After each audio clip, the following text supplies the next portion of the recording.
Hello बच्चों, I am Rashmi your maths teacher. Exercise 9.2 का question हम सॉल्व करने जा रहे हैं 12। तो question is the ratio of the sums of m and n terms of an AP is m square ratio n square. तो late की कोई एपी है, मैं लेट यहाँ पे कोई एपी लिख लेते A1 A2 A3 up to AN। हमारी यहाँ पे कोई एपी है, तो इस एपी की अगर हम m टर्म का लेट के यहाँ बीच में कोई यहाँ पर am नंबर पे भी कोई यहाँ पे ये भी कोई टर्म है, ठीक है, ये फर्स्ट है, ये सेकंड है, थर्ड है, ये mth नंबर की टर्म है, ये nth नंबर की टर्म है। तो हम 1 से लेकर के इन टर्म का 1 से लेकर के m तक की टर्म का अगर हम यहाँ पे सम करते हैं और 1 से लेकर के n तक की टर्म का अगर हम यहाँ पे सम करते हैं तो उसका जो रेशियो आ रहा है वो m square upon n square आ रहा है। यानी कि आपको क्वेश्चन में यहाँ पे क्या दिया है, m तक की टर्म का सम करेंगे तो sm लिख देंगे, n तक की टर्म का सम करेंगे तो sn लिख देंगे। अब तो ये आप इजीली समझ गए होंगे। अगर 5 टर्म का सम करते तो s5 लिखेंगे, 10 टर्म का करेंगे तो s10 लिखेंगे, m टर्म तक का करेंगे तो sm और n टर्म तक का करेंगे तो sn। और ये आपको यहाँ पे कितना दिया हुआ है, m square upon n square दिया हुआ है, ठीक है। Show that the ratio of mth and nth term is 2m minus 1 ratio 2n minus 1। तो ये तो आपको कहा था, ये रेशियो किसका, रेशियो ऑफ सम्स का है। और यहाँ पे क्या फाइंड करना है, the ratio of mth and nth term. तो टर्म फाइंड करने का कौन सा फॉर्मूला था, किसी भी अगर हम कहेंगे कि ये इसकी थर्ड टर्म है दैट मीन्स उसको हम A3 लिखेंगे, हम कहेंगे कि ये इसकी सेकंड टर्म है दैट मीन्स उसको हम A2 से डिनोट करते हैं। टर्म का जब नंबर की बात आती है, उसकी पोजीशन की बात आती है तो हम यहाँ पे A1 A2 A3 A4 इसी तरीके से डिनोट करते हैं ना।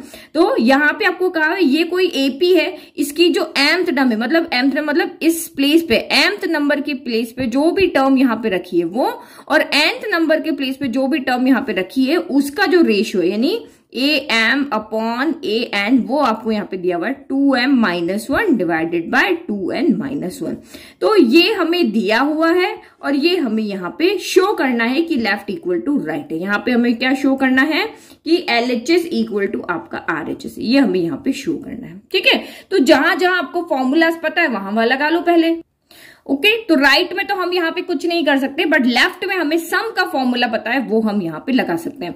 तो mth टर्म की सम की बात कर रहे हैं यहाँ पे, तो n इक्वल टू क्या हो जाएगा, आपका m हो जाएगा। तो ये हो जाएगा आपका m by 2a plus m minus 1 into D हो जाएगा। और यहाँ डिवाइड में ये तो n ही है तो ये तो Sn का ही फॉर्मूला, तो ये का यही रहेगा आपका यहाँ पर n by 2a plus n minus 1 into D, ये हो गया। और इक्वल में तो आपका n square by n square ही रहेगा, m square by n square हो गया। इसमें हमने फॉर्मूला लगा दिया। अब ये हमें यहाँ पे प्रूव करना है तो हम इसमें भी देख लेते हैं कि एक्चुअल में हमें यहाँ पे प्रूव करना है तो चाहिए क्या होगा, यहाँ पे कौन सी वैल्यू चाहिएगी कि हम इसको लेफ्ट इक्वल टू राइट लेकर के आ सके। क्योंकि राइट तो सॉल्व फॉर्म में जो करना है आपको लेफ्ट में ही करना है। तो यहाँ पे सम, ये जो हमारा टर्म वाला फॉर्मूला है उसको लिख लेते हैं। तो ये n टर्म का यहाँ पे फॉर्मूला, कोई nth टर्म अगर आपको फाइंड करनी तो ये फॉर्मूला हम यूज करते हैं। तो इसने कहा कि mth टर्म, तो n इक्वल टू क्या हो जाएगा आपका यहाँ पे m हो जाएगा, n की जगह पे m रख देंगे तो ये हो जाएगा आपका यहाँ पर a plus m minus 1 into D, ये हो जाएगा a plus m minus 1 into D. और डिवाइडेड में आपका a प्लस a n, तो nth टर्म का तो यही formula a plus n minus 1 into D हो जाएगा। और इक्वल में 2m minus 1 divided by 2n minus 1।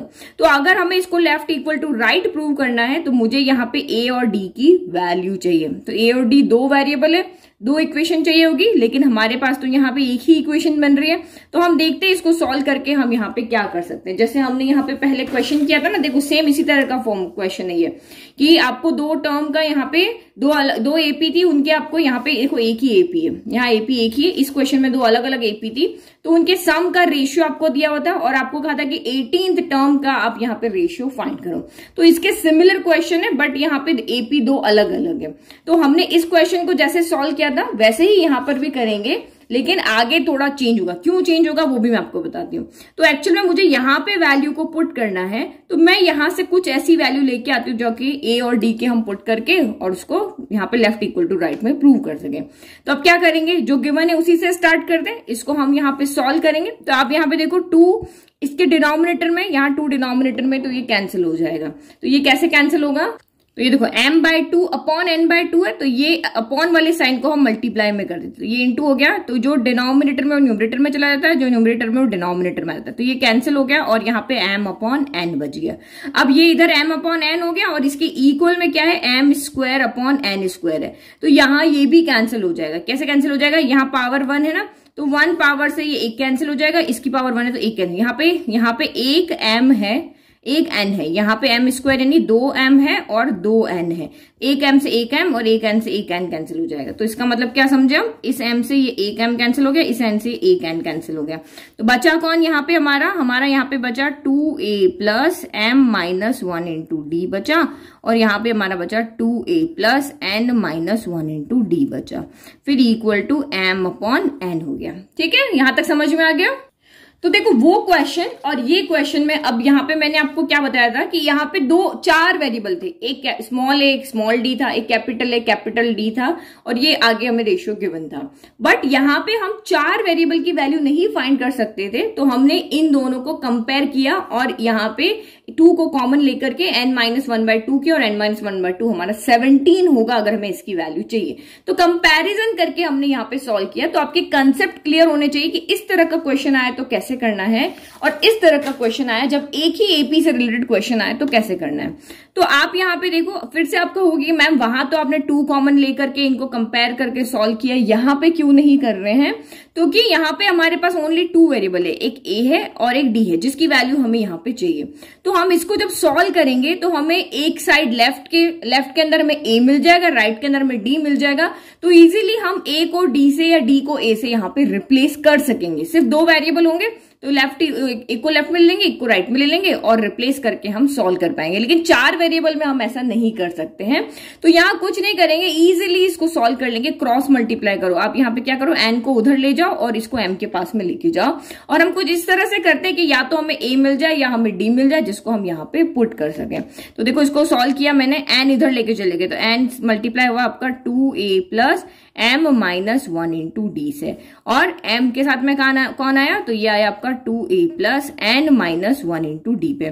तो आप जब ये क्वेश्चन सॉल्व करते हो तो साइड में आप यहाँ पे लिख लो कि हमने यहाँ पे कंपैरिजन वाला मेथड क्यों नहीं लगाया, और वहां पे हमने कंपैरिजन वाला मेथड क्यों लगाया, क्योंकि नोट्स आपके परफेक्ट होने चाहिए। कभी भी आप इनको खोल के देखो, आपको हमेशा वो स्टेप समझ में आनी चाहिए कि हम यहाँ पर क्यों सॉल्व कर रहे हैं, वहां पे हमने क्यों नहीं सॉल्व किया, जबकि क्वेश्चन हमारा लगभग सिमिलर है। ठीक है, यहाँ एक एपी है, वहां 2 अलग अलग एपी थे, तो ये आपको एग्जाम में जब क्वेश्चन आता है तो आपको पता होना चाहिए कि एक एपी आने पर कैसे सॉल्व करना है और 2 एपी आने पर कैसे हमें सॉल्व करना है। नाउ एन को अब अंदर मल्टीप्लाई करें, तो ये हो गया 2an। पहले हम यहाँ पे क्या करते हैं, इसको नहीं करते, पहले ये वाले ब्रैकेट खोल लेते हैं। तो ये n को एज इट इज रखा, 2a प्लस m/d हो गया, और ये माइनस का d हो गया, और इधर भी आपका ये m एज इट इज, यहाँ पे हो गया 2a और ये n/d हो गया, और ये माइनस का d हो गया। d को हमने इसके अंदर मल्टीप्लाई किया। नाउ अब m और n को अंदर लेके जाओ, तो ये हो गया 2an plus m/d minus n/d हो गया। फिर यहाँ पर 2am, फिर यहां पर भी m अंदर गया, तो ये हो गया m/d और माइनस का dm हो गया। तो देखो क्या कैंसिल हो रहा है, तो m/d से m/d है कैंसिल हो रहा है, क्योंकि इधर भी प्लस का साइन है और इधर भी प्लस का साइन है। जब ये इधर आएगा तो नेगेटिव हो जाएगा और कैंसिल हो जाएगा। तो इक्वल के दोनों साइड अगर सेम साइन में है तो वो कैंसिल हो जाते हैं। अब कुछ नहीं हुआ, तो बचा क्या हमारे पास यहाँ पे 2an माइनस n/d बचा, और ये बचा 2am माइनस का dm बचा। अब आप सोचोगे आगे क्या सॉल्व करें, तो मैंने अभी आपको कहा हमें कुछ ऐसा वैल्यू यहां से लेकर के आनी है जिसको हम यहाँ पे पुट कर सके। तो मैं यहाँ पे क्या करती हूँ, a को एक तरफ ले लेती हूँ, d वाली टर्म को एक तरफ ले लेती हूँ। हम यही कर सकते हैं, आगे और क्या करें, कुछ कैंसिल तो यहाँ पे हो नहीं रहा, तो इसको मैं उधर लेके जाती हूँ। तो ये क्या हो गया, 2an पहले से, और ये प्लस का उधर आके 2am हो गया, और माइनस का n/d इधर आके प्लस का n/d हो गया, और माइनस का dm यहाँ पर पहले से। तो ये हो गया सॉल्व। अब आगे देखो और कुछ सॉल्व हो रहा है, तो देखो मुझे यहाँ पे कॉमन दिख रहा है, यहाँ 2a कॉमन आ रहा है, यहाँ पे d कॉमन आ रहा है, तो कॉमन ले ले हम पहले। तो मैंने 2a कॉमन लिया, तो ये n माइनस m बन गया। जो जो आपके दिमाग में आता जा रहा है ना, वैसे वैसे आप इसको करते जाओ, जितना हो सके उतना सॉल्व करते जाओ। फिर इक्वल टू यहाँ मैंने d कॉमन ले लिया, तो ये n माइनस m आ गया। समझ में आ गया, दोनों को हमने यहाँ पे इस तरह से सॉल्व कर दिया। तो ये ब्रैकेट और ये ब्रैकेट यहाँ पे सेम रिलेशन में, ये भी मल्टीप्लाई में, ये भी मल्टीप्लाई में, तो बिना इधर उधर शिफ्ट किए हमने कैंसिल कर दिया। कुछ शॉर्ट ट्रिक आपको सीखनी पड़ेगी। तो यहां से हमने क्या निकाला कंक्लूजन की डी जो है वो ए का डबल है। यहां से हमें क्या मिला, जो हमारा डी है वो ए का क्या है, डबल है।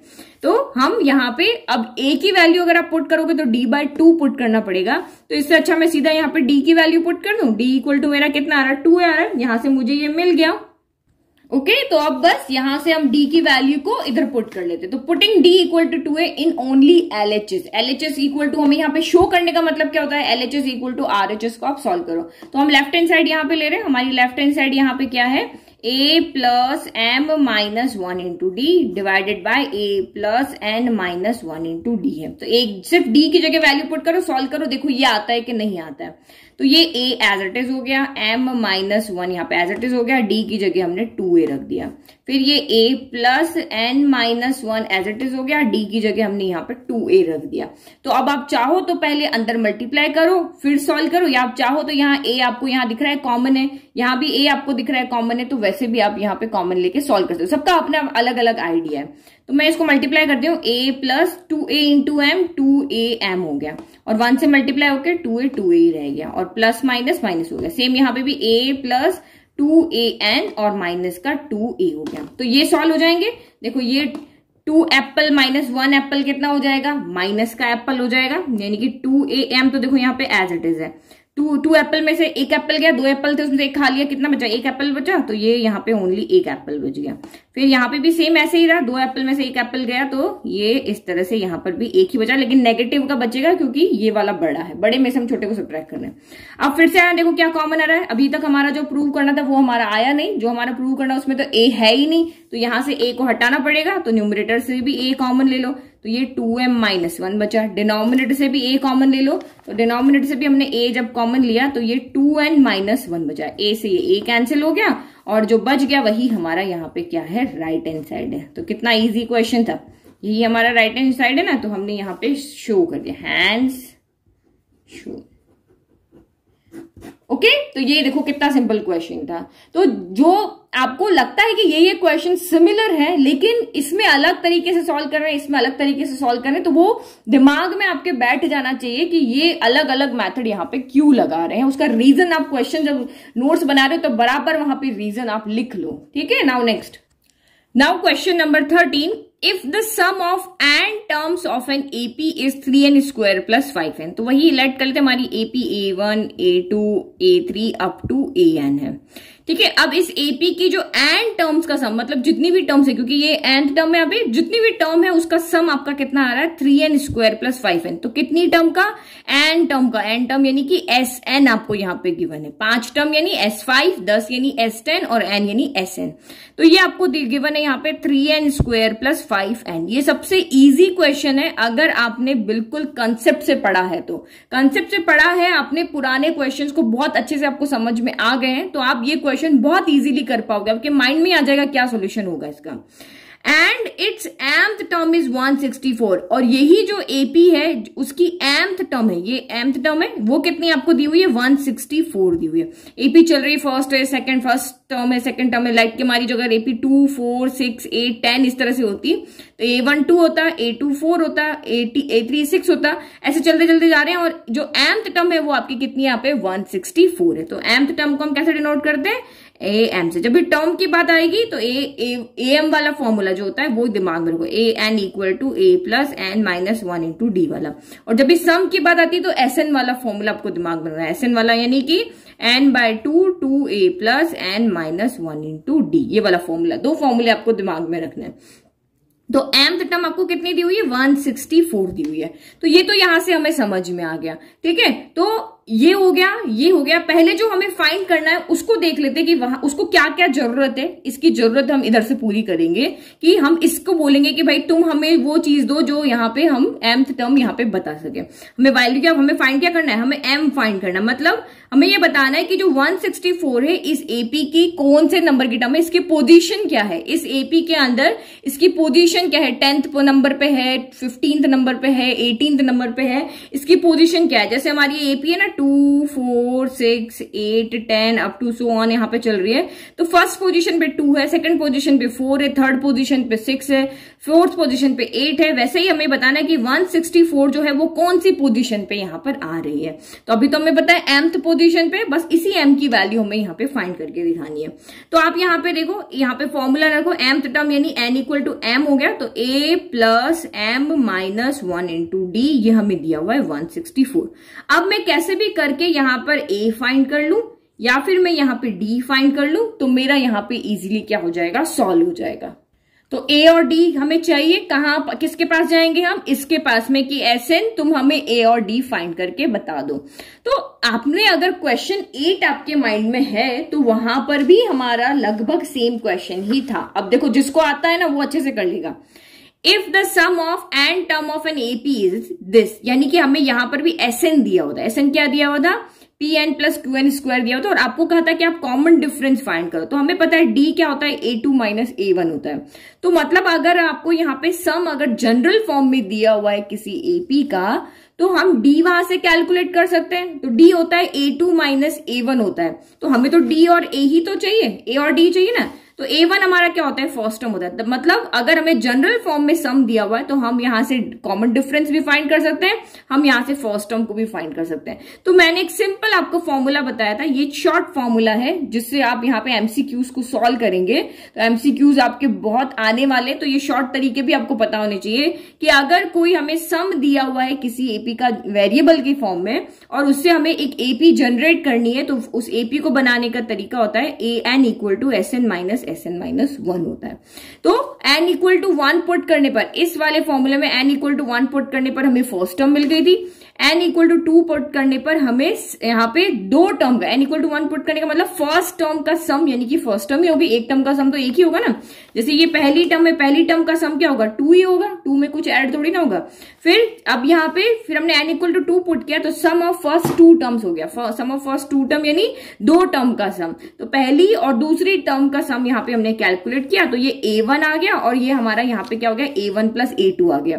तो इसमें a1 की वैल्यू पुट करके सॉल्व किया तो हमारा a2 आ गया, और इस तरह से हमें यहाँ पे a2 माइनस a1 करके और हमने यहाँ पे d फाइंड कर लिया। तो सेम यहाँ पर भी हम ऐसे ही कर सकते हैं। देखो, इस क्वेश्चन में आप चाहो कि मैं सम का फॉर्मूला लगा लूं, तो सम का फॉर्मूला हम लगा के यहाँ पे सॉल्व नहीं कर सकते। यहाँ पे कोई रेशियो नहीं, कुछ नहीं कि हम यहाँ पे सम का फॉर्मूला मींस ये वाला n/2 2a plus n minus 1 into D करके इसको सॉल्व कर ले, क्योंकि यहाँ पे 3 वेरिएबल आपके हो जाएंगे, a हो जाएगा, n हो जाएगा, d हो जाएगा। तो उस तरीके से हम नहीं सॉल्व कर पाएंगे। फिर इधर पुट करोगे तो और वेरिएबल हो जाएंगे। तो हमें इसको यहाँ पे जो हमारे पास मैथड है जनरल ये फॉर्म में दिया हुआ है, और जनरल फॉर्म में जब सम दिया वहां से हम a और d कैलकुलेट कर सकते हैं, तो हम वही फॉर्मूला यहाँ पर लगाएंगे। तो अगर यहाँ पे फर्स्ट केस फर्स्ट यहाँ पे ले, putting n equal to 1, n equal to 1 put किया तो S1 आया। S1 यानी कि इस AP की पहली टर्म का सम, S1 मतलब सम ऑफ फर्स्ट टर्म। ठीक है, ये तो अब आप समझ गए, सम ऑफ फर्स्ट टर्म। तो सम ऑफ फर्स्ट टर्म हमारी कौन होती है, a1 होती है। तो अब n इक्वल टू 1 पुट करो, 3 इंटू 1 का स्क्वायर प्लस 5 इंटू 1। तो 3 इंटू 1 का स्क्वायर तो 1 ही होता है, तो 3 इंटू 1 3 हो गया और 5 इंटू 1 5 हो गया, यानी कि 8 आ गया। तो यहां से हमने क्या देखा, जो हमारी फर्स्ट टर्म थी वो हमारी कितनी आ गई है, 8 आ गई है। अब मुझे सेकंड टर्म चाहिए, तो नहीं तो सीधा आप वो फॉर्मूला जो मैंने आपको बताया था ना, उससे भी इसको सॉल्व कर सकते हो। वो फॉर्मूला मेरा यहाँ पे क्या था, an equal to Sn minus Sn minus 1, ये शॉर्ट फॉर्मूला है। अगर आपको n a1 चाहिए तो n की जगह पे आप 1 रखो, तो S1 माइनस S0 हो जाएगा। 0 नंबर पे तो कोई टर्म है ही नहीं, तो a1 इक्वल टू S1 हो जाएगा। n इक्वल टू आप यहाँ पे 2 रखोगे, n इक्वल टू 2 रखा तो a2 मिल जाएगा, यानी सेकंड टर्म मिल जाएगी आपको। तो ये कितनी होगी, S2 माइनस S1 होगा। तो S2 अभी हम कैलकुलेट कर रहे हैं, तो आप इस फॉर्मूला को भी we know that an equal to Sn minus 1 करके और इसको भी सॉल्व कर सकते हो। नाउ सेकंड, अब यहाँ पे आप क्या कर रहे हो, putting n equal to 2। n equal to 2 का मतलब हमें S2 मिल रहा है, मतलब सम ऑफ फर्स्ट 2 टर्म। ये हमें क्या मिल रहा है यहाँ पे, सम ऑफ फर्स्ट 2 टर्म्स, यानी कि फर्स्ट 2 टर्म्स कौन होती है, a1 होती है और a2 होती है। तो 2 पुट करो, तो ये आपका 3 इंटू 2 का स्क्वायर प्लस 5 इंटू 2 हो गया, तो 2 का स्क्वायर हो गया 4, 4 3 जार 12 हो गया, 5 2 जार 10 हो गया। तो ये आपका यहाँ पे कितना आ गया 22 आ गया। तो S2 आ गया, यानी कि हमने जब n इक्वल टू यहाँ पे 2 रखा तो A2 इक्वल टू कितना हो रहा है आपका S2 माइनस n माइनस 1 यानी 2 माइनस 1 S1 हो गया। S2 कितना 22 में से अगर आपका यहाँ पे 8 गया तो आपको सेकंड टर्म यहाँ पे मिल जाएगी। तो ये भी आप यहाँ पे सॉल्व कर सकते हो, कोई गलत नहीं करेगा। तो इसका मतलब यहाँ पे हमें क्या मिला, A1 प्लस A2 हमें मिला 22। A1 तो हमारे पास है, हमें A2 चाहिए क्योंकि फर्स्ट टर्म हमें मिल गई है। अब हमें सिर्फ यहाँ पे D चाहिए, तो D के लिए आगे का तामझाम हम कर रहे हैं। तो A2 इक्वल टू कितना हो गया 22 माइनस A1 हो गया। A1 की वैल्यू यहाँ पे पुट करो तो A2 इक्वल टू 22 माइनस 8 हो गया। 22 में से 8 गया आपका, तो यहाँ पे बचा 14। तो जब हमने इसको सॉल्व किया तो दिस एम्प्लाइज A2 मेरे पास कितना हो गया 14 हो गया। जितनी जरूरत है उतना ही काम करेंगे। A तो हमें मिल गया, फर्स्ट टर्म मिल गई, अब इसको चाहे A कहो या A1 कहो। अब नेक्स्ट हमें D चाहिए, तो D इक्वल टू आपका क्या होता है A2 माइनस A1 होता है। तो वैल्यू पुट करो, 14 माइनस 8 हो गया, 14 में से 8 गया तो 6 हो गया। मिल गए हमें सारे काम। हमें यानी जो हमें फाइंड करना था ये चीज हमें यहाँ पे फाइंड करनी थी, तो इसके हमें A भी मिल गया और इसका हमें यहाँ पे D भी मिल गया। अब बस वैल्यू पुट कर दो। तो नाउ AM इक्वल टू 164, यानी कि AM यानी वही फॉर्मूले में हमने वैल्यू रखी A plus M minus 1 into D, यानी N इक्वल टू M रखा। अब A की वैल्यू कितनी आ रही है आपकी 8, तो 8 प्लस M माइनस 1 और D कितना आ रहा है आपका 6 आ रहा है। तो सिर्फ एक ही वेरिएबल है, तो एक ही वेरिएबल तो इजीली सॉल्व हो जाएगा। तो ये आपका 8 उधर भेज दो, तो ये M minus 1 into 6 equal to 164 minus 8 हो गया। Now M minus 1 equal to ये 6 मल्टीप्लाई में, तो ये इसके आ जाएगा यहाँ पर डिवाइड में। तो 164 में से 8 गया तो 156 बचा, अच्छा 6 आएगा सॉरी, डिवाइड बाय आपका 6 हो गया। 6 से आप कैंसिल करो, 2 टाइम गया 12 और 36, तो ये हो गया आपका यहाँ पे 26 हो गया। ठीक है, तो यहाँ पे क्या हुआ M माइनस 1 आपका 26 आ गया। हमें M की वैल्यू चाहिए तो माइनस 1 को उधर भेज दो, तो ये हो जाएगा 26 प्लस 1, तो M इक्वल टू आपका यहाँ पे आ गया 27। हो गया इजीली सॉल्व। तो अगर आपको ये कंसेप्ट दिमाग में रखना है, इस तरह का जब भी जनरल फॉर्म में सम दिया हो और हमें A और D चाहिए तो यही तरीका है, या तो n equal to 1 equal to 2 put करो, या सीधा इस फॉर्मूला से n इक्वल टू 1 और 2 पुट करके सीधा A1 A2 फाइंड कर लो। ठीक है, तो ये चीज आपको आ गई समझ में। नाउ नेक्स्ट क्विक है, नाउ क्वेश्चन नंबर 14 इज, देखो 14 और 15 आप अच्छे से समझना, बात एक ही है, अरिथमेटिक मीन से रिलेटेड क्वेश्चन है। बट जब सिर्फ एक टर्म बीच में इंसर्ट करते हैं, किन्हीं भी दो नंबर के बीच में सिर्फ एक आप यहाँ पे नंबर इंसर्ट करते हो तो अलग तरीके से सॉल्व होगा, और अब जब किन्हीं दो नंबर के बीच में आप बहुत सारे नंबर इंसर्ट कराते हो तो वहां पे अलग मेथड लगेगा। तो दोनों मेथड आप अच्छे से समझना, 14 और 15 अभी हम यहाँ पे सॉल्व करें। तो क्वेश्चन नंबर 14 है, इंसर्ट 5 नंबर्स बिटवीन 8 एंड 26। आपको क्या कह रहे हैं कि 8 एंड 26 के बीच में आप 5 नंबर्स को इंसर्ट करो। और इस तरह से इंसर्ट कराना है such that the resulting sequence is an AP. तो रैंडम कोई भी नंबर नहीं इंसर्ट कराना, एक प्रॉपर प्रोसेस है नंबर इंसर्ट कराने के लिए, क्योंकि हमारी कंडीशन है कि आप जो भी नंबर इंसर्ट कराओ लेकिन जो सीक्वेंस आपकी बनेगी वो आपकी एक एपी होनी चाहिए। एपी मतलब वो एक रूल को फॉलो करनी चाहिए, सबका कॉमन डिफरेंस यहां पर सेम होना चाहिए। तो क्वेश्चन इस तरह से स्टार्ट करना है कि let A1, A2, A3, A4, A5 be 5 numbers हैं बिटवीन 8 एंड 26। तो हमने ये 5 नंबर लिए और अभी वेरिएबल के फॉर्म में हमने इनके बीच में इंसर्ट करा दिए। अब इसको फाइंड करने का क्या प्रोसेस है, तो जिन्होंने इंट्रोडक्शन वीडियो अच्छे से देखा है उनको ये पूरा क्वेश्चन अच्छे से समझ में आता है और वो अपने आप कर लेंगे। लेकिन जिन्होंने इंट्रोडक्शन वीडियो नहीं देखा है अब वो यहां पे समझो। तो एक तो आपका सीधा फॉर्मूला है, क्योंकि अगर हमें कोई भी टर्म यहां पे फाइंड करनी है, या ये वाली जो टर्म है मेरी फर्स्ट टर्म है, देखो यहां पे इस चीज को समझो, ये वाली टर्म मेरी फर्स्ट टर्म है, ये वाली मेरी यहाँ पे सेकंड टर्म है, ये वाली मेरी थर्ड टर्म है, ये फोर्थ है, ये फिफ्थ है और ये सिक्स्थ है और ये यहाँ पे सेवेंथ है। तो फर्स्ट टर्म तो मेरी मुझे यहाँ पे मिल गई कि ये मेरी फर्स्ट टर्म को A1 लिखो या A लिखो, ये फर्स्ट टर्म मिल गई। अब सेकंड टर्म आपकी क्या होती, तो टर्म फाइंड करने का फॉर्मूला क्या होता है, AN equal to A plus N minus 1 into D. तो n इक्वल टू जब 1 रखेंगे तो 1 माइनस 1 0 हो जाता है, d वाला पार्ट कैंसिल हो जाता है, ओनली a ही आता है। अब सेकंड टर्म चाहिए तो n इक्वल टू 2 रखो, तो a प्लस 2 माइनस 1 यानी 1 ही हुआ। तो यानी कि सेकंड टर्म को फाइंड करने के लिए हमारे पास फॉर्मूला है a plus D. Third term को फाइंड करने के लिए एक एक लेस होता जाता है, यहाँ पे a प्लस कितना हो जाएगा 2d हो जाएगा। फोर्थ के लिए हमारे पास हो जाएगा a प्लस 3d। फोर्थ और यहाँ पे फिफ्थ टर्म को अगर फाइंड करना है तो ये a प्लस यहाँ पे हो जाएगा 4d, और सिक्स टर्म के लिए हमें चाहिए तो a प्लस 5d हो जाएगा, और 7th टर्म के लिए a प्लस आपका कितना हो जाएगा 6d हो जाएगा। तो अगर मुझे a1 को फाइंड करना तो मुझे a भी चाहिए d भी चाहिए, मुझे a2 को फाइंड करना तब भी मुझे ad चाहिए, सबके लिए मुझे a चाहिए और d चाहिए। तो a तो मुझे यहाँ पे क्वेश्चन से ही मिल गया क्योंकि फर्स्ट टर्म मेरी यहाँ पे है। अब मेन यहाँ पे जो फाइंड करना है, मेन जो लफड़ा है यहाँ पे फाइंड करने का वो है d फाइंड करना, कि d कैसे फाइंड करें। d जैसे ही हमारा यहाँ पे फाइंड हो गया तो हम a और d की वैल्यू रख देंगे और हमारे a1 a2 a3 a4 a5 ये सारे मिल जाएंगे। तो मैंने आपको एक तरीका बताया था, एक फॉर्मूला है d को फाइंड करने के लिए, पूरा फॉर्मूला मैंने यहाँ पे डिराइव करके आपको बताया था। तो या तो आप सीधा फॉर्मूला याद कर लो कि d जो होता है वो जब भी ये अरिथमेटिक मीन वाले क्वेश्चन आएंगे, जब आपको कोई टर्म्स b किसी दो नंबर के बीच में इंसर्ट करनी है, तो या तो सीधा का सीधा ये फॉर्मूला याद कर लो कि d equal to b minus a upon n plus 1 होता है। तो b कौन होता है, तो जो दो नंबर आपको दिए उसमें पहला नंबर तो a होता है, फर्स्ट टर्म को हम a से डिनोट करते हैं, और जो लास्ट टर्म होगी वो आपकी b होती है। तो मतलब यहाँ पे अगर हम देखते हैं तो ये आपका a है और ये आपका b है। तो सीधा का सीधा मैं यहाँ पे d वाला फॉर्मूला लगा करके और d फाइंड कर देते। d यानी क्या हो गया मेरा यहाँ पर b minus a upon n plus 1, ये मेरा फॉर्मूला लगा दिया। तो d यहाँ से कितना आ जाएगा, d इक्वल मेरा यहां से आ जाएगा b माइनस 8, b कौन है, तो ये हो गया 26 minus 8 upon n plus 1, n plus 1 यानी कि n आपको कितनी नंबर ऑफ टर्म्स यहाँ पे चाहिए, तो हमें यहाँ पे कितनी टर्म इंसर्ट करानी है, 5 टर्म इंसर्ट करानी है। तो n इक्वल टू आपका यहाँ पे कितना हो गया 5 हो गया, 5 प्लस 1 हो गया। n equal to number of term जितनी टर्म हमें यहाँ पे इंसर्ट करनी, 5 है तो 5 हो जाएगा, 10 है तो 10 हो जाएगा, 2 है तो 2 हो जाएगा। तो d यहाँ से देखो सीधा आ जाएगा, 26 में से 8 गया तो 18/6 यानी कि ये आपका 3 आ गया। तो a भी मिल गया, d भी मिल गया। तो ये तो फॉर्मूला जो याद कर सकते हैं उनके लिए। अब जिनको फॉर्मूला याद नहीं है वो इसको सिंपल जितना आपको बेसिक आता है उससे आप यहाँ पे सॉल्व कर सकते हो। तो कैसे, तो आपको यहाँ पे क्या दिया हुआ है, देखो जो आपकी यहाँ पे 7th टर्म है वो आपको यहाँ पे दी हुई है। तो 7th टर्म में आपको यहाँ पे क्या लिखा हुआ, a7 equal to a plus 6d लिखा हुआ। क्या लिखा हुआ यहाँ पे, जो हमारी 7th टर्म इस एपी की, first second third fourth fifth 6 7, 7th term हमें पता है वो a26 है और फर्स्ट टर्म हमें पता है वो 8 है। तो 7th टर्म को हम क्या लिखते हैं, a प्लस 6d लिखेंगे। 7 यहाँ पे पुट किया तो ये 26 आ गया। ये दूसरा मैथड है अगर फॉर्मूला याद नहीं है तो a की वैल्यू तो हमें पता है, यहाँ पुट कर लो। तो ये 8 प्लस 6d इक्वल टू 26 हो गया।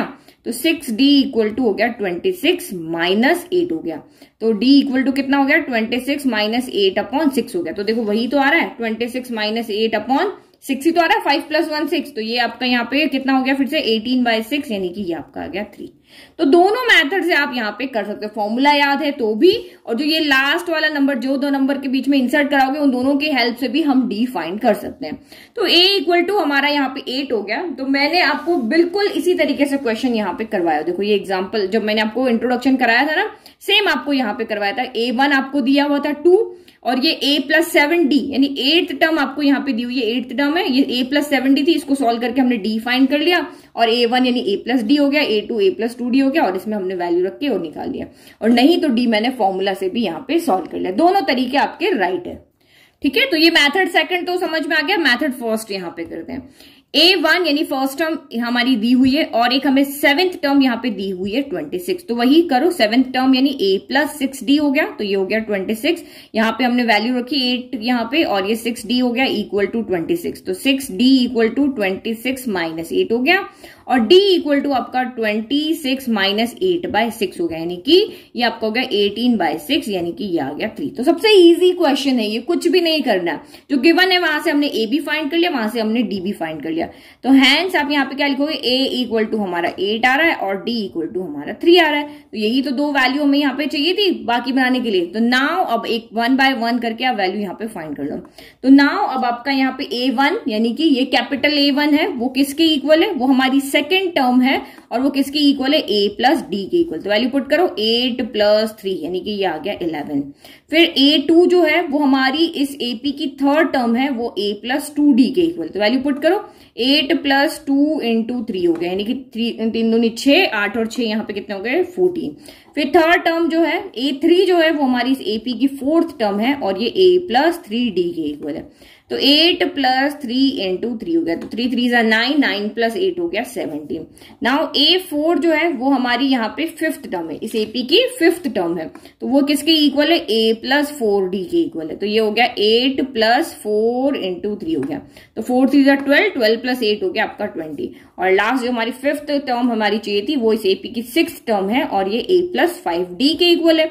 तो ये हो गया 8 प्लस 5 इंटू 3 हो गया, तो 5 इंटू 3 15, 15 प्लस 8 हो गया आपका 23।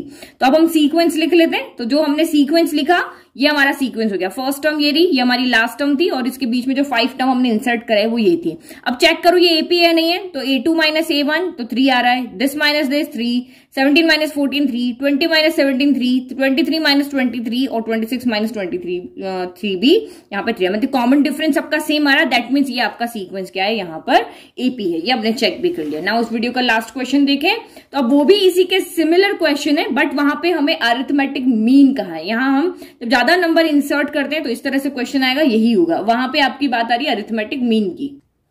तो question is if A power n plus B power n upon A power n minus 1 plus B power n minus 1 is the arithmetic mean between A and B, then find the value of n। ये हमें find करना है। तो arithmetic mean कब कहते हैं, जब किन्हीं दो नंबर के बीच में हम सिर्फ एक नंबर को इंसर्ट करते हैं, तो वो जो एक नंबर जो हमने इंसर्ट किया है वो इन दोनों का क्या कहलाता है, अरिथमेटिक मीन कहलाता है। तो जिसको इंट्रोडक्शन आता है वो उसने अच्छे से समझ में आ गया कि given two numbers A and B we can insert a number A between them so that A, ये भी हमारा फिर से एक AP बनना चाहिए, और सच नंबर जो आपने नंबर यहाँ पे इंसर्ट किया और ये फिर से एक AP बन रहा है, मींस कॉमन डिफरेंस तीनों का सेम आ रहा है, तो उस A को हम यहाँ पे AB का क्या कहते हैं, अरिथमेटिक मीन कहते हैं। तो अरिथमेटिक मीन हम कैलकुलेट कैसे करते हैं, तो ये मैंने फॉर्मूला बताया था, A equal to A plus B by 2। अगर आपको यहाँ पे MCQs में आता है, दो नंबर दिए हुए हैं उसके बीच का अरिथमेटिक मीन फाइंड करो, तो वो अरिथमेटिक मीन क्या कैपिटल A से डिनोट किया और इसको फाइंड करने का फॉर्मूला होता है sum of observation divide by number of observation. Mean का तो यही फॉर्मूला होगा ना, कुछ नया तो है नहीं इसमें कि हाँ कोई अलग चीज उठ के आ गया। अरिथमेटिक मीन तो आपको आता है, जो जितने भी ऑब्जर्वेशन है उनका सम करो और डिवाइड बाय जितने भी काउंट में जितने ऑब्जर्वेशन है उससे डिवाइड करो। तो यहाँ पे दो ऑब्जर्वेशन है, एक A है एक B है, तो इन दोनों का सम कर दिया डिवाइडेड बाय कितने ऑब्जर्वेशन है, एक है दो है तो 2 से डिवाइड कर दिया। तो ये हमारा यहाँ पे क्या होता है, तरीका होता है अरिथमेटिक मीन को समझने का। नाउ अब आपको यहाँ पे क्या कहा है कि ये दो टर्म है A एंड B और इसके बीच में जो आपने टर्म इंसर्ट की है उसको हम क्या कहते हैं, अरिथमेटिक मीन कहते हैं। तो वो आपका ये आ रहा है, यानी जो कैपिटल A जो आ रहा है वो हमारा आ रहा है A power n plus B power n और divide by A power n minus 1 plus B power n minus 1। ठीक है, तो here this is the arithmetic mean है बिटवीन A एंड B के बीच में, ये अरिथमेटिक मीन है। और हमें पता है कि किसी भी दो टर्म के बीच में अरिथमेटिक मीन फाइंड करने का हमारे पास ये फॉर्मूला होता है, इन दोनों को ऐड कर दो डिवाइड बाय आपको 2 कर दो, क्योंकि sum of observation divided by number of observation हमारा मीन का फॉर्मूला होता है। तो ये मीन अरिथमेटिक मीन आपको क्वेश्चन में दिया हुआ है। आपको क्वेश्चन में क्या दिया हुआ है कि आपका जो अरिथमेटिक मीन है इन दोनों नंबर का वो A power n plus B power n upon A की power n minus 1 plus B की पावर n माइनस 1 है। तो हम इसकी जगह ये वैल्यू रख लें तो ये हो जाएगा आपका A power n plus B power n divided by A की power n minus 1 plus B की पावर n माइनस 1। तो जैसे आपको यहाँ पे दिया हो ना, जैसे 2 में लिखती हूँ, आपको कहा है 2 और 6 के बीच में आप एक अरिथमेटिक मीन इंसर्ट करो, तो वो कितना हो जाएगा, वो अरिथमेटिक मीन होगा 6 प्लस 2 बाय 2। दोनों का सम करना है और divide by number of observation. तो ये हो गया आपका 8 बाय 2, यानी कि ये आपका 4। तो ये आपका 4 आ गया, तो 4 इक्वल टू आपका यहाँ पे क्या हो गया, 6 प्लस 2 बाय 2 हो जाएगा। तो यही तो हमने लिखा है, ये हमारा 4 है, ये हमारा 2 है, ये हमारा 6 है, ये 2 है, ये 6 है और ये आपका 4 है। तो 4 इक्वल टू 2 प्लस 6 बाय 2 हो जाएगा, यही हो रहा है ना। तो ये इक्वल टू आपका क्या हो जाएगा, A प्लस B बाय 2 हो जाएगा। तो अरिथमेटिक मीन लिख दिया। अरिथमेटिक मीन कैसे फाइंड किया वो हमने यहाँ पे लिख दिया। यहाँ पे ये फॉर्मूला है वही हमारा, यहाँ पे वेरिएबल जो दो नंबर है वो भी AB की फॉर्म में। अब आपको इसको सॉल्व करके और क्या करना है, n की वैल्यू फाइंड करना। हमारा मेन मोटिव यहाँ पे क्या है, n फाइंड करना। तो n कैसे फाइंड करें, यहाँ तो मुझे कुछ समझ में नहीं आ रहा, ये तो क्या चीज है, हमें कुछ समझ में नहीं आ रहा n फाइंड करने के लिए। कि यहाँ इसको सॉल्व करें या एन की वैल्यू पुट करें रैंडम या क्या करें। तो आप यहाँ पे देखो इस वाली टर्म के अंदर सिर्फ दो ही वेरिएबल है, एक ए है और एक यहाँ पे बी है। तो हम इसको सॉल्व करके क्या कर सकते हैं, ए को एक तरफ ले सकते हैं, बी को एक तरफ ले सकते हैं और कोई जो यहाँ से रिजल्ट बन रहा वो बनाने की कोशिश करते हैं। हम सॉल्व करने के अलावा हमारे पास तो यहाँ पे कोई ऑप्शन मुझे दिख नहीं रहा कि इसके अलावा यहाँ पे कोई और तरीका है कि हम इस एन को यहाँ पर फाइंड कर सकें। तो कुछ नहीं करते हैं, जो हमें दिख रहा है कि भाई जो टर्म हमें बनाई है उसको हम सॉल्व ही कर लेते हैं। सॉल्व कैसे करेंगे, क्रॉस मल्टीप्लाई करके। सिर्फ दो ही तो वेरिएबल है यहाँ पे, जैसे इससे पहले क्वेश्चन के उसमें ए और डी वेरिएबल थे तो हमने क्या किया, सिर्फ सॉल्व ही तो किया वहां पर। तो 2 को आप इधर लेके चले जाओ, a power n plus b power n से 2 मल्टीप्लाई हो गया और यहाँ पे a प्लस b से क्या हो जाएगा। अभी हम दिमाग में ये रखते हैं कि हम a और b की टर्म को अलग अलग करने की कोशिश करते हैं ताकि हमें कुछ आंसर मिले। लेफ्ट में a को रख लेंगे, राइट में हम b को रख लेंगे। ऐसा काम हम यहाँ पे, हमारा ये मोटिव लेकर के हम यहाँ पे चल रहे हैं। तो a की पावर n-1 प्लस b की पावर n-1 कर दिया और सॉल्व करें। अभी तो ब्रैकेट खोल सकते हैं, तो 2a power n plus 2b power n कर दिया। a को अंदर मल्टीप्लाई करो तो ये मैं a की पावर 1 b की पावर 1 कर देती हूँ, कोई फर्क नहीं पड़ रहा लेकिन आगे आपको समझने में इजी रहेगा। a पावर 1 इंटू a की पावर n-1 हो गया। फिर आपका यहाँ पे क्या हो गया, a इससे भी मल्टीप्लाई होगा तो ये प्लस a इंटू बी की a पावर 1 b की पावर n-1 हो गया। फिर b का मल्टीप्लाई करो तो ये b पावर 1 a की पावर n-1 हो गया और फिर यहाँ पे b पावर 1 इंटू बी की पावर n-1 हो गया। सिंपल हो गया। अब देखो यहाँ पे इस चीज को आप अच्छे से समझना। यहाँ पे ये मैं यहाँ साइड में लिख लेती हूँ। देखो जब आपका यहाँ पे साइड में रफ में लिख रही हूँ, ठीक है, ये रफ है, ये सब समझने के लिए, जिसको आता है वो तो इजी है। अगर मैं यहाँ पे करूं 2 पावर 3 है इंटू 2 पावर 5 है तो बेस सेम होता है तो पावर क्या होती है, ऐड हो जाती है। 2 की पावर 3 प्लस 5 यानी कि 2 की पावर 8 हो जाएगी। तो सेम यहाँ पे भी आप क्या देख रहे हो, ये बेस है a, ये बेस है a, बेस सेम है तो पावर क्या होती है, ऐड हो जाती। तो यहाँ पे हो जाएगी, यहाँ नहीं होगी क्योंकि बेस अलग अलग है, ये a है ये b है, दोनों के बेस डिफरेंट है तो नहीं ऐड होगा। फिर यहाँ पे भी देखो ये बेस है और ये बेस है, दोनों के बेस सेम है तो पावर क्या हो जाती है, ऐड हो जाती है। अब वो तो यहाँ पे इसको सॉल्व कर लेते हैं, जैसा जैसा हमारे दिमाग में सोल्यूशन आ रहा है वैसे वैसे हम करते जाते हैं। तो ये 2a पावर n हो गया प्लस 2b पावर n हो गया, तो यहाँ पे दोनों की पावर ऐड हो जाएगी, n-1 प्लस 1 हो जाएगा। ये तो यहाँ पे एज इट इज रहेगा और ये भी यहाँ पर एज इट इज रहेगा और ये यहाँ पे क्या हो जाएगा, b की पावर n-1 प्लस 1 हो जाएगी। नाउ आगे इसको भी सॉल्व कर सकते हैं, -1 से +1 आपका कैंसिल हो जाएगा। 2a power n plus 2b power n equal to ये a पावर n ही बचा। -1 से +1 कैंसिल, यहाँ भी -1 से +1 कैंसिल, प्लस a b की पावर n-1 बचा और यहाँ पे b a की पावर n-1 बचा और ये b पावर n बच गया। अब आपको यहाँ से आगे क्या दिख रहा है यार, a पावर n यहाँ भी है और यहाँ भी है, b पावर n यहाँ भी है और यहाँ भी है। तो हम क्या करें, इन दोनों को उधर लेके चले जाएं, भाई जो जिसके फैमिली का मेंबर है उसी के पास जाके सॉल्व होगा ना, तो इसको भी हम उधर ले जाते हैं। तो 2a पावर n के पास में a पावर n भेज दो, प्लस का उधर जाके माइनस का हो जाएगा। फिर यहाँ 2b पावर n है, इसके पास b पावर n भेज दो तो ये b पावर n हो जाएगा। तो यहाँ से बचा a b की power n-1 plus b a की पावर n-1 बच गया। तो इसको सॉल्व करो तो ये देखो 2 एप्पल में से 1 एप्पल गया तो एक ही एप्पल बचा, वो एप्पल है a पावर n। फिर सेम यहाँ पर भी, यहाँ पे ब्लूबेरी में से 2 ब्लूबेरी में से 1 ब्लूबेरी गई, एक ही बची, तो ये b पावर n हो गया इक्वल टू a b की power n-1 plus b a की पावर n-1 हो गया। तो अब मैंने आपको क्या कहा था, हम a को एक तरफ रखेंगे, b b को एक तरफ रखेंगे। तो आप तो कहोगे मैम सभी के पास तो ए बी है, देखो यहाँ ओनली ए है, यहाँ ओनली बी है, बट यहाँ ए बी है, यहाँ ए बी है। तो हम यहाँ पे क्या करते हैं, जो बड़ा वाला है उसके पास छोटे वाले को लेकर के जाते हैं, क्योंकि कुछ आगे करेंगे तभी तो कुछ सॉल्व होगा। जो आपके दिमाग में आता है, आप चाहोगे ये वाला लेके जाओ तो ये वाला लेके जाओ। देखो जिसके दिमाग में जो आइडिया आता है ना वो अप्लाई जरूर करो, ये नहीं कि जो मैंने कहा वो आपने कर दिया।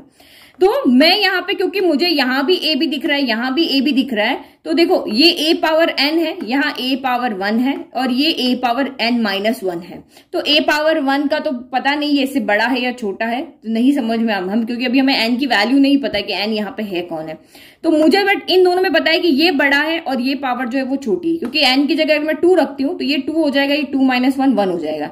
तो इसके साथ में मैं इसको लेके चली जाती हूँ, ठीक है। तो बड़े के पास हम छोटे को लेकर के जा रहे हैं, तो ये पावर a पावर n के साथ में इसको लेकर गए तो b a की पावर n-1 हो गया और यहाँ पे ए बी की पावर n-1 तो पहले से है और b की पावर n आपका इधर आ गया। ठीक है, तो ये हमने यहां पर लिख दिया। ठीक है, जिसका मैं आपको पहले से कह रही हूं, ये मैंने अपना दिमाग लगाकर सॉल्व किया है कि आगे मैं क्या कर सकती हूं। तो मैं आगे यहाँ पे देखो, इसको मैं इधर लेकर के जाऊंगी तो मेरा यहाँ पे कुछ सॉल्व नहीं होगा। क्यों नहीं होगा वो हम आगे बात करेंगे। यहाँ पे देखो, ये मैं बड़े के पास में भी छोटे को ले गई, यहाँ पे छोटे के पास में बड़ा आ गया, हो गया। अब यहाँ पे एक चीज देखो, यहाँ a पावर n है, कुछ आगे भी तो सॉल्व करने का ट्राई करें। तो यहाँ भी a है, यहाँ भी a है, यहाँ b है, यहाँ b है, तो कुछ कॉमन लेने का ट्राई करें। तो कॉमन हमेशा आप कैसे लेते हो, जैसे यहाँ पे देखो एक और चीज आप यहाँ पे देखो, अगर ये 2x माइनस एक्स स्क्वायर है, 2x माइनस एक्स स्क्वायर में से आप क्या कॉमन ले सकते हो, हमेशा जो छोटी पावर होती है वो कॉमन आता है ना, तो x आपका बाहर आ जाएगा और अंदर 2 माइनस एक्स बच जाएगा। जब भी आप कोई चीज कॉमन लेते हो, जैसे आपका एक्स वाई स्क्वायर माइनस आपका y है, तो क्या कॉमन आएगा, x इधर इधर तो है ही नहीं, तो ओनली y आएगा। लेकिन y कौन सा वाला आएगा, जिसकी पावर छोटी है, तो y पावर 1 बाहर आ जाएगा। यहाँ 2 थे, एक तो बाहर चला गया और यहाँ पे जो एक था वही बाहर चला गया, 1 बचा। तो हमेशा हम ऐसे ही कॉमन लेते हैं, तो यहाँ भी हम ऐसे ही कॉमन लेंगे। तो दोनों में से छोटा कौन है, ये वाला छोटा है, ये n है, ये n-1 है, तो ये वाले टर्म जो है वो आपकी छोटी है ना। यहाँ पे ये छोटी है, यहाँ पे ये छोटी, किससे, इसके कंपैरिजन में, यहाँ पे इसके कंपैरिजन में। तो छोटे को बाहर हमें लेकर के आना है, लेकिन जब हम कॉमन लेते हैं तो यहाँ पे भी तो वो टर्म होनी चाहिए। जैसे यहाँ x है तो यहाँ भी x है, तो तभी तो बाहर आया। बट यहाँ n है, यहाँ n-1 है, तो यहाँ तो n-1 है ही नहीं, हम कैसे कॉमन ले। बट हम इसको n-1 बना सकते हैं, कैसे, +1 -1 करके। मुझे इसको बाहर लेना है ना, मुझे तो इसको सॉल्व करना है कुछ भी करके, जो छोटा है उसको बाहर लेकर के जाना है। तो हमने इस बड़े को 2 पार्ट में डिवाइड कर दिया, यानी एक टर्म अलग कर दी, एक अलग कर दी, यानी छोटे की फॉर्म में हमने इसको लिख दी। तो छोटे की फॉर्म में लिखने के लिए यहाँ पे n-1 चाहिए, तो आपने -1 किया तो आपको +1 भी करना पड़ेगा। तो ये हमने कर दिया, और यहाँ पे b a की पावर n-1 हो गया। सेम यहाँ पर भी, ये आपका बड़ा है, इसको छोटे की फॉर्म में लिखना है, तो ये n-1 है, तो यहाँ पे भी n-1 करेंगे तो +1 भी करना पड़ेगा ना। इसके जैसा बनाने के लिए अगर n-2 होता तो +2 -2 करते, n-3 होता तो +3 -3 करते। क्वेश्चन को देख के तो हम अपना काम करते हैं। तो अब जैसे आपका बेस सेम होता है तो पावर ऐड हो जाती है, तो पावर अगर ऐड हो रही है तो यहाँ पे इस तरह से हम मल्टीप्लाई की फॉर्म में भी इसको लिख सकते हैं। इसका उल्टा भी तो कर सकते हैं, अगर हम ऊपर से नीचे आ सकते हैं तो नीचे से ऊपर भी तो जा सकते हैं। तो ये जो हमने ऐड किया है उसको हम ऐसे बेस को इसके साथ अलग अलग भी लिख सकते हैं।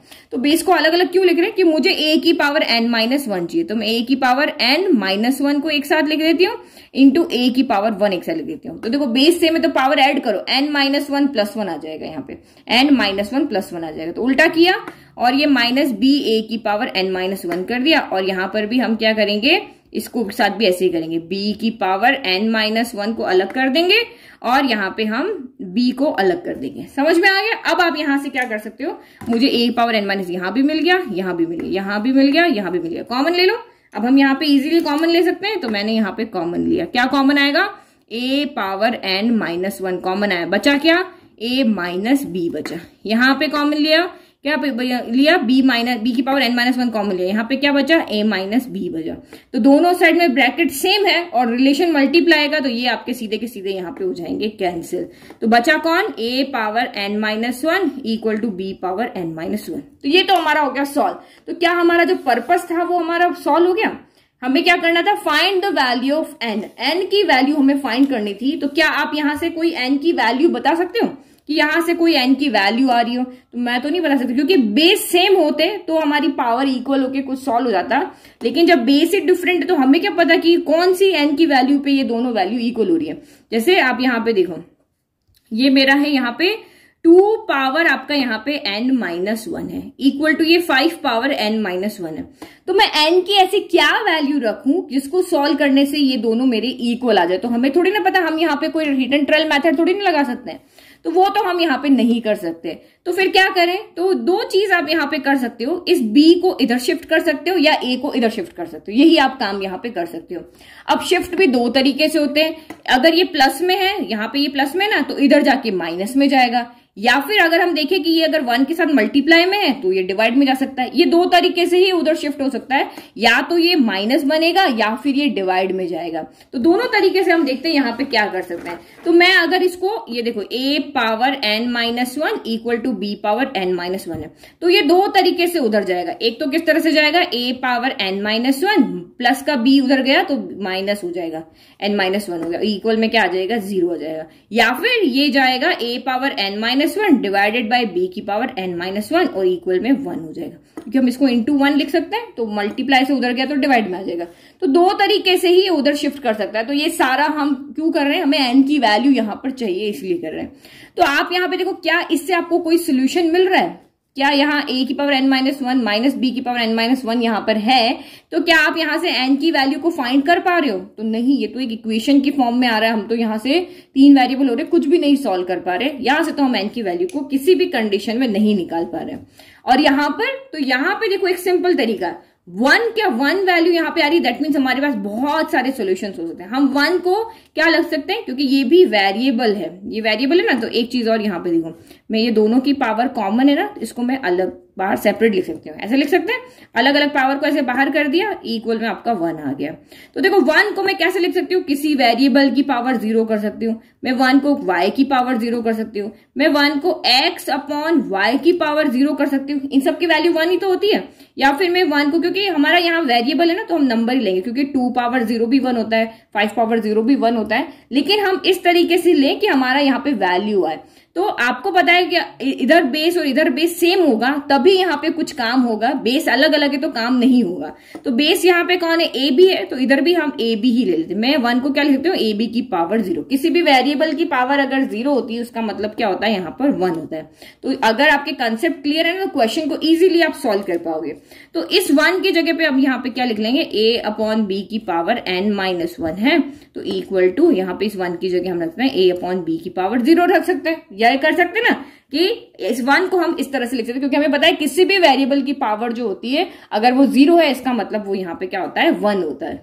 अब आगे क्या करें, ये तो हमने लिख दिया। अब बेस सेम होता है, अगर आप यहाँ पे देखो, अगर ये 2 पावर x है और ये 2 पावर 5 है, तो अगर बेस सेम है तो पावर इक्वल हो जाती है, x इक्वल टू 5, क्योंकि मैं यहाँ पे 5 रखूंगी तभी तो वैल्यू इक्वल है कि 2 पावर 5 तो 2 पावर 5 के इक्वल होगा, और किसके इक्वल होगा। अगर ये 3 पावर 10 जो है वो 3 पावर x के इक्वल है, तो बेस सेम है, तो ये वैल्यू इसके कब होगी, जब x इक्वल टू क्या होगा आपका 10 होगा, तभी इक्वल होगी ना। तो सेम ये वैल्यू यहाँ पे कब इक्वल होगी, जब ये जो वैल्यू है और ये जो वैल्यू है वो सेम आएगी। यहाँ 5 आ रहा तो यहाँ भी 5 आना चाहिए, यहाँ 10 आ रहा तो यहाँ भी 10 आना चाहिए, यहाँ 15 है तो यहाँ भी 15 आना चाहिए, इस तरीके से। तो दिस इंप्लाइज n-1 जो है वो इक्वल किसके हो जाएगा, पावर इक्वल होने पर ही ये वैल्यू यहाँ पे क्या होगी, इक्वल। क्योंकि देखो a के इक्वल है, b के इक्वल है, तो पावर भी तो पावर के इक्वल होनी चाहिए। तो जब हमने इसको सॉल्व किया तो n इक्वल टू हमारा क्या हो गया, 1 आ गया। 1 का मतलब क्या हो गया, यहाँ पावर 0 है तो यहाँ भी पावर क्या होनी चाहिए, 0 होनी चाहिए। तो n की कौन सी वैल्यू पे पावर 0 होगी, 1 वैल्यू पे ही तो पावर 0 होगी। देखो ये तो नंबर है तो ये तो फिक्स है, ये चेंज नहीं हो सकता। बट यहाँ तो वेरिएबल है, n की जगह बहुत सारी वैल्यू रख सकते हो, लेकिन कौन सी वैल्यू पे ये इसके इक्वल होगा, तो n इक्वल टू 1 रखने पर ये आपका 0 हो जाएगा। दैट मीन्स n की वैल्यू यहाँ पे कितनी आ रही है, 1 आ रही है। ठीक है, तो जो भी मैंने आपको एक्सप्लेन किया वो यहाँ पे मैंने पूरा का पूरा आंसर में लिख दिया।